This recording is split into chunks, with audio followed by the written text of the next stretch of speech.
everybody, it's Caroline from Caroline's Veggies. I'm in the barn with the chickens and it's been a really frustrating morning. Actually, it's been a really frustrating month. I've had a lot of chickens. I'm on my 4th or 5th chicken now that has had egg peritonitis. Egg peritonitis or egg yolk peritonitis is when the egg inside the chicken breaks and the yolk fills the abdomen of the chicken and thus an infection sets in. These are 3-year-old chickens that I have. They're production layers, so I have leghorns that have been afflicted with this as well as golden comets. And not really quite sure what's going on. I thought perhaps it was the feed. I took them off organic.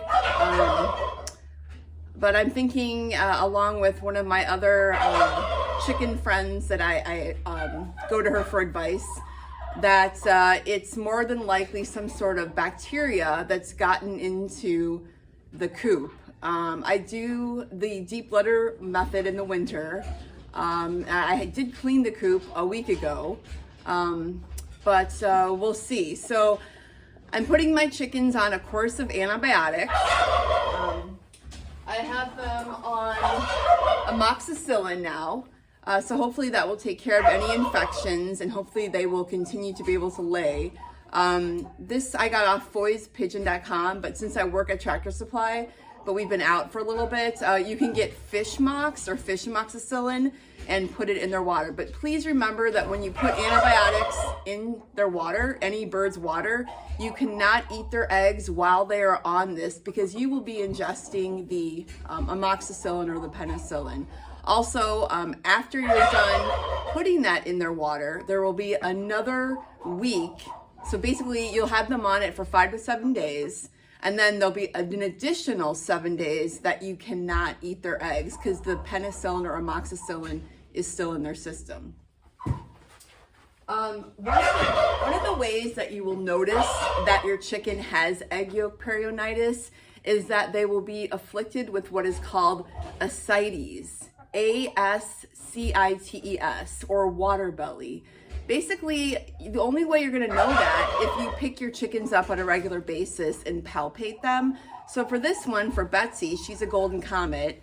I noticed that she was getting kind of fat, but I just thought, well, it's the winter. This has been going on actually, honestly, for about 3 or 4 weeks. But I thought she was fat. But then the other day, it got out of control and I picked her up and whoa, she was walking weird and she had a really serious case of water belly.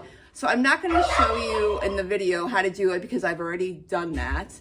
But what you need to drain water belly, it's really easy. You can do it by yourself. I do recommend going to a vet, but a lot of people don't use veterinarian care for their chickens and they, choose to do it themselves because there aren't a lot of avian vets, in the area that specialize with birds.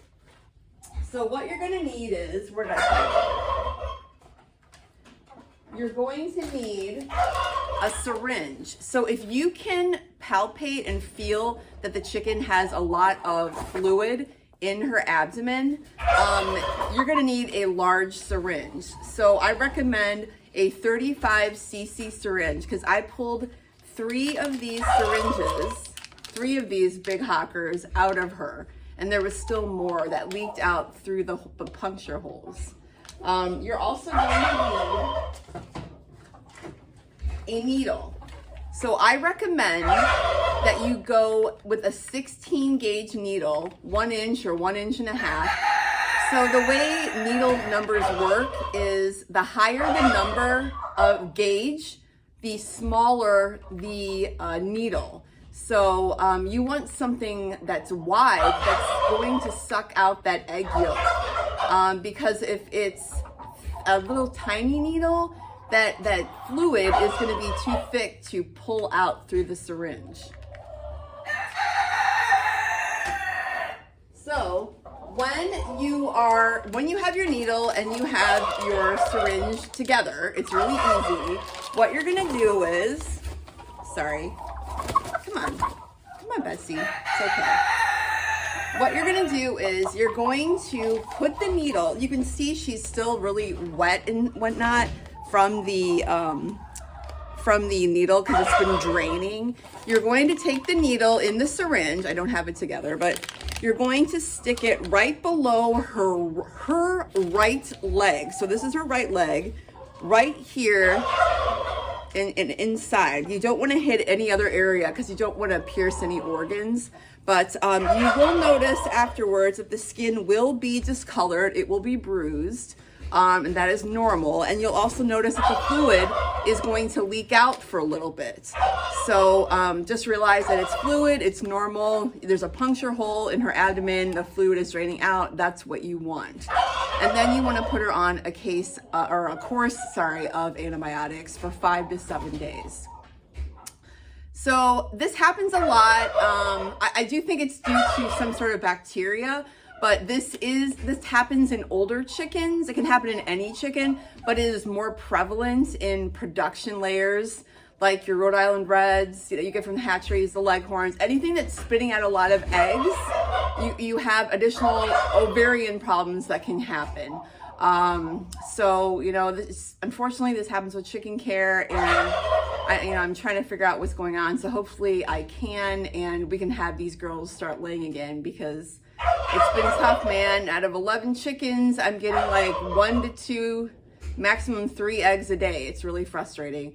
So anyway, I hope you guys learned something, and take care. If you have any questions, feel free to ask me. And I got all these things at Tractor Supply, the syringes, the needles, they have everything. They have the amoxicillin, they have penicillin if you want to do injectable penicillin.